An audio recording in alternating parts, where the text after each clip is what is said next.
पत्नियों के बर्ताव की वजह से पति का जीवन कैसे बदल गया। ऐसे विषयों पर बात करते हुए पहला ख्याल तो तुलसीदास जी का आता है। तुलसीदास जी के जन्म से बहुत पहले की बात है, जब उज्जैन में बहुत ही प्रतापी राजा हुआ करते थे। नमस्कार दोस्तों, आज हम जिन राजा के बारे में बात करने वाले हैं उनका नाम था राजा भर्तरी। उन दिनों राजाओं की कई पत्नियां हुआ करती थीं। भर्तरी की भी कई पत्नियां थीं, लेकिन वह अपनी सबसे छोटी पत्नी पिंगला से सबसे अधिक प्रेम करते थे। वह पिंगला के प्रति इतने आसक्त थे कि वह हमेशा उसे खुश करने के नए नए तरीके खोजते रहते थे। पिंगला के प्रेम में वह राजा होने के अपने सभी कर्तव्यों के साथ भी समझौता करने लगे थे। उन्हीं दिनों उज्जैन में महान तपस्वी बाबा गुरु गोरखनाथ जी का आना हुआ। गोरखनाथ जी का इतना नाम था कि हर राजा उनके पास आकर आशीर्वाद जरूर लेता था। राजा भर्तरी ने भी बाबा गोरखनाथ जी को दरबार में बुलवा लिया। दरबार में उन्होंने बाबा गोरखनाथ का भरपूर सत्कार किया। इस सत्कार से प्रसन्न होकर गोरखनाथ जी ने राजा को अपने झोले से निकालकर एक खास प्रजाति का फल दिया। फल देते हुए उन्होंने बताया कि मैं आपको एक चमत्कारी फल दे रहा हूँ, जिसे खाकर आप हमेशा जवान रहेंगे, आपको कभी बुढ़ापा नहीं आएगा, आपकी युवावस्था भी बनी रहेगी। राजा को यह चमत्कारी फल देकर बाबा दूसरे राज्य की ओर चले गए। वह चमत्कारी फल हाथ में लिए राजा भर्तरी अपनी पत्नी पिंगला के बारे में सोचने लगे। राजा अपनी पत्नी की सुंदरता पर पहले ही बहुत मोहित थे, इसलिए उन्हें सहज ही विचार आया कि क्यों ना मैं यह फल अपनी पत्नी को ही दे दूं। फल खाने के बाद वह चिरयौवना बनी रहेगी और जीवन भर उसका सौंदर्य एक समान रहेगा। ऐसा सोचते हुए उन्होंने फल पत्नी को दे दिया।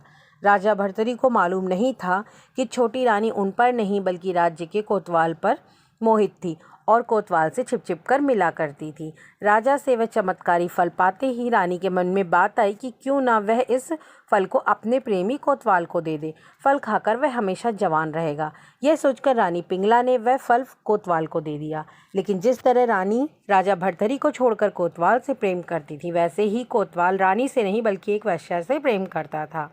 फल आते ही उसने उस फल को वेश्या को दे दिया ताकि वह लंबे समय तक जवान और सुंदर बनी रहे।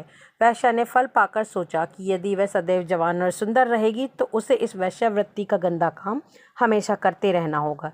उसे इस नर्क से छुटकारा चाहिए था। इसलिए उसने सोचा कि इस फल की सबसे ज़्यादा ज़रूरत हमारे राजा को है।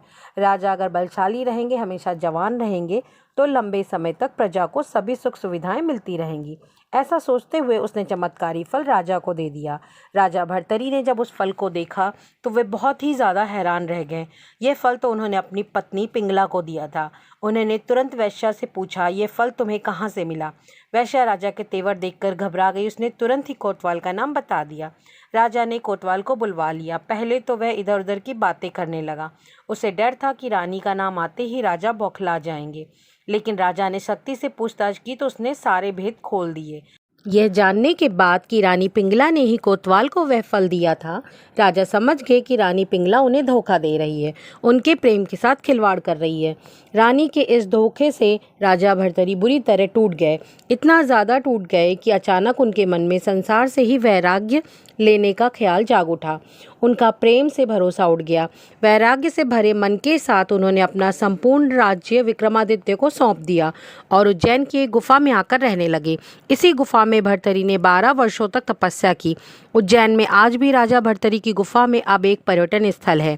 राजा भर्तरी ने वैराग्य पर वैराग्य शतक नामक ग्रंथ की रचना की, जिसका विद्वानों के बीच बहुत नाम है। उन्होंने श्रृंगार शतक और नीति शतक नाम के 2 अन्य ग्रंथों की भी रचना की। यह तीनों शतक आज भी उपलब्ध हैं। इनमें वैराग्य से उपजे मोती छुपे हुए हैं। अगर राजा भर्तरी को धोखेबाज पत्नी ना मिलती तो शायद आज भी लोग इस अनमोल ज्ञान से वंचित रहते। धन्यवाद।